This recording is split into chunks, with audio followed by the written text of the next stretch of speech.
Ang tradisyonal na pangingisda ang magiging sentro ng talakayan ng dokumentaryong ito.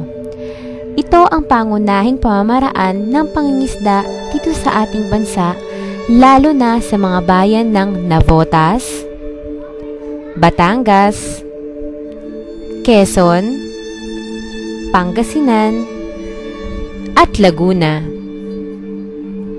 Ngunit, ano nga ba ang prosesong pinagdadaanan bago makarating sa ating mga hapagkainan ang mga isdang nahuhuli sa tulong ng ating mga mangingisda?